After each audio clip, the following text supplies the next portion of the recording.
বারবার আসা সম্ভব না, কারণ যারা একবার এসেছেন এখানে স্বাদটা তো পেয়েছেন, সংসারটা কেমন ভালো লাগে, স্বামী কেমন ভালো লাগে, সন্তান কেমন ভালো লাগে সেটা বুঝতে পারছেন না। যারা বৃদ্ধ হয়েছেন তাদের অবস্থাটা কি, কে কেমন দেখছে? এই সংসারের জন্য তো কম করেননি, এক একজন অনেক কিছু করেছেন। এসেছিলেন, কিছু নেই, তিলে তিলে তিলে তিলে কষ্ট করে বাড়িঘর সাজিয়েছেন, সন্তান বড় হচ্ছে, তার জন্য একটা কিছু করতে হবে, কষ্ট করে করেছেন। ছেলের বউ আসবে, আমার এই রুমটা একটু সুন্দর করতে হবে, হ্যাঁ বাথরুমটাকে ঠিক করতে হবে, সাজিয়েছেন তিল তিল করে। এত কিছু করার পরে তারপরে কি পাচ্ছেন? কিছুই করনি। এটার মূল্য পাচ্ছেন যে আমার জন্য কত কিছু করেছে গো? কথাটা বলছে। আরো এসে বলছে আজ থেকে মাতবরি আমার, আপনার কোনো মাতবরি নেই, খালি খাবেন আর বসে থাকবেন। বাহ, আপনার কাছ থেকে মাতবরি খেলে নেওয়া হবে। আমি করলাম কষ্ট, সবকিছু করলাম আমি, এখন আমি ছুতে পারি না। এই ধরবেন না কিন্তু, হ্যাঁ আমরা ওইদিকে যান তো, থাক। আমার কাছে বলেন কি ইচ্ছা করলে কাজটা করতে পারবেন না, কষ্ট আসে না? এত কষ্টের পরে আমার জিনিসটা আমি ছুতে পারি না, আমার ঘরে আমি মাতবরি করতে পারি না, আমার ঘরে আমি শান্তিতে থাকতে পারি না। ও মা গো, কি মাতবর গো, হ্যাঁ ওই বাড়ি যাবেন আর কষ্টের কথা বলবেন।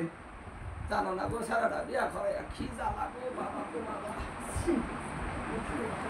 ছেলেটা কত ভালো ছিল, জানো না বউরা যে কি বানাইলো ছেলেটারে আমার দেখতেই পারে না। এর মনের কষ্ট, এই কষ্টটা শেয়ার করবেন ধারে ধারে গিয়ে, আবার ওই ধারে ধারের কথাগুলা যদি এই ধারে আসে আবার দ্বিতীয় অ্যাকশন শুরু।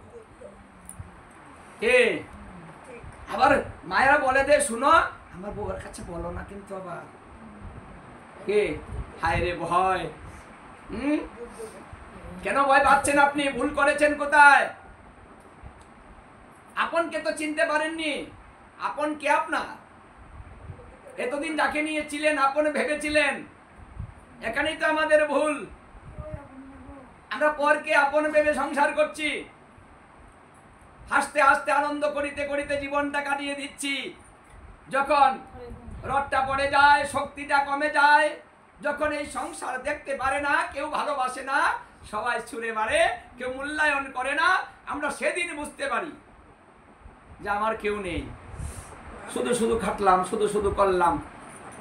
এই মানের জাত, হ্যাঁ মানে ওদেরকে বকাও দিব না, দিব। এই জন্য রাধারানী বলেছিলেন, জানিস রে বৃন্দে, মানুষ যখন বৃদ্ধ হয় তার সাথে কুকুরের মতো আচরণ করা হয়, মানুষের মতো নয়। বৃদ্ধ বয়সে পান শেষে খাওয়াবে তোর বউ, সুপি সুপি সেজবে তোরে দেখবে না রে কেউ। মানে মানুষ যখন বৃদ্ধ হয় তখন সবাই তাকে শেষে পান শেষা, মানে চুপি চুপি ছেঁচা, কেউ দেখে না, কেউ জানে না। কে ভালোবাসার শেষা, মোর মোর শেষা দিবে, মানে আস্তে আস্তে বলবে শেষাটা দিবে, ভাইয়া মোর ভালো লাগে না এত ঝালা ঝালা, মোর ওর না, এইগুলা শেষা। হ্যাঁ মানে এই শেষাগুলা যখন দিবে তখন কষ্ট পাবেন না? আগে বুঝতে পারিনি, হে গোবিন্দ তোমাকে বুঝিনি, এখন বুঝতে পারছি আমার কেউ নেই। হ্যাঁ তুমি আমাকে নিয়ে যাও গোবিন্দ, আমি এখন মরে গেলে বেঁচে যাই। তখন আমরা ভাবি যে মরলে মনে হয় আমি ভালো হব, ভালো থাকবো, শান্তি পাবো। শাস্ত্রে বলছে পাবে না, মরলে শান্তি হবে না, আরো বাড়বে। যে জ্বালা নিয়ে যে মরে, যে চিন্তা নিয়ে যে মরে, যে ভাবনা নিয়ে যে মরে, তার আবার সেইভাবেই জন্ম হবে, মানে জ্বালা কমবে না, আরো বাড়বে। বিপদ আমাদের মহা বিপদ, এখনো বুঝতে শিখুন। এখনো কাকে ভালোবাসবেন ওটা শিখুন। কার কাছে আসবেন? আপনকে জানুন, তার সঙ্গ করুন, যে আপনাকে কোনোদিন ফেলে দিবে না। তার কাছে আসুন, তাকে ভালোবাসুন। এই কথাটাই ভাগবতের মূল কথা। আমাদের কর্তব্য কি? মূল কর্তব্য কি? আসন্ন মৃত্যুজীব, আমরা সবাই কিন্তু আসন্ন মৃত্যুজীব। আমাদের মৃত্যু কিন্তু একেবারে আমাদের সঙ্গে, একটা সেকেন্ড বিশ্বাস নেই। এখন ভালো, এখনই খারাপ। এই হাসতেছেন, এই কাঁদবেন। তাহলে এই জীবের কর্তব্য কি? এই প্রথম কথাটাই হচ্ছে ভাগবতে। আর এই প্রথম কথাটার উত্তর দিতে গিয়ে শুকদেব গোস্বামী পরীক্ষিত মহারাজকে বলেছিলেন, হে রাজন, আসন্ন মৃত্যুজীবের প্রথম যে কর্তব্যটা সেটা হচ্ছে তার মৃত্যুকে ভয় না করা। কেউ যেন মৃত্যুকে ভয় না করে। মানুষ মরবে, এটা সত্য, মানে এর তো বিপরীত কিছু নেই। তাহলে একজন যদি ভয় পান, তাহলে কি আপনাকে ওই মরায় ছেড়ে দিবে? যে না গো, ও যখন ভয় পাচ্ছে মরা, আমি তার কাছে যাব না, মানবে? মানবে না। আমরা ভয় পেলেও মরবো, না পেলেও মরব, কারণ এটা নির্ধারিত সময়ে আমাদের চলে যেতে হবে। এই জন্য বলছে ওটা নিয়ে চিন্তা করতে নেই এবং ভয় পেতে নেই। এটা হলো প্রথম কর্তব্যটা। দ্বিতীয়টা হচ্ছে মায়া মমতা সরাও। এটা হলো দ্বিতীয় কর্তব্য। মানে কারো প্রতি যেন কোনো মায়া মমতা না থাকে, এই সংসারের প্রতি কোনো মায়া মমতা না থাকে, ওটা সরাও। কি? যদি মায়া মমতা থাকে তাহলে সেই ব্যক্তি বারবার জন্মগ্রহণ করবে।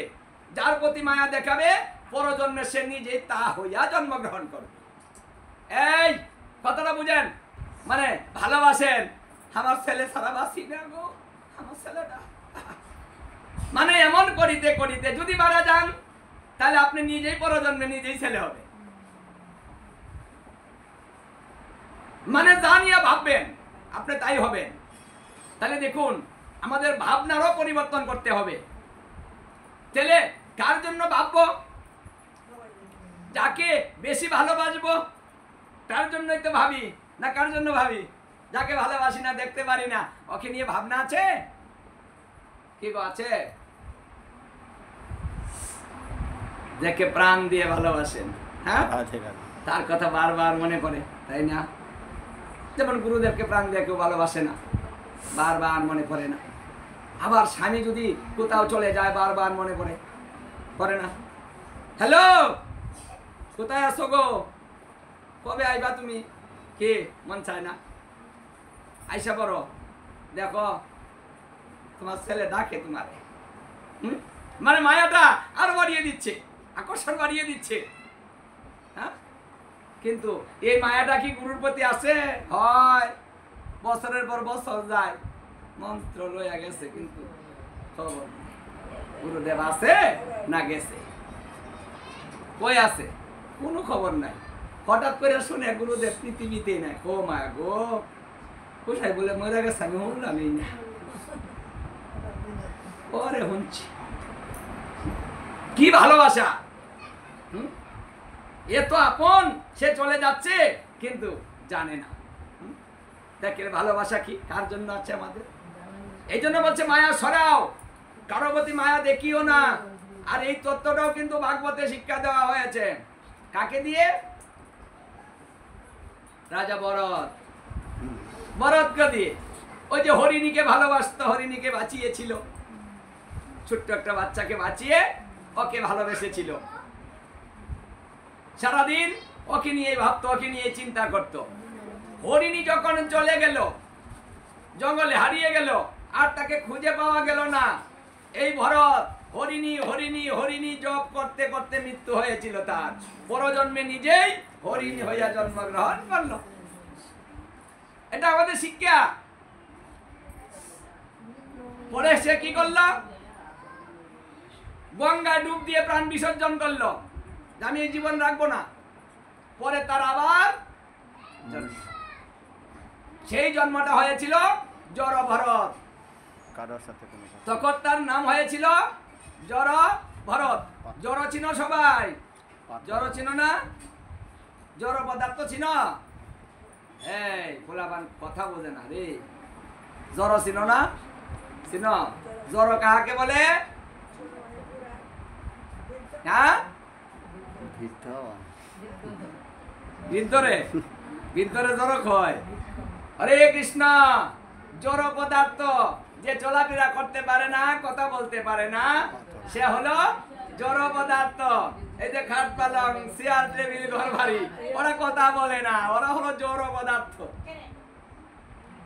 এরকম জড় সে হয়েছিল যে আমি যাকে ভালোবাসবো, যার চিন্তা করব, তা হয়ে জন্ম নিব।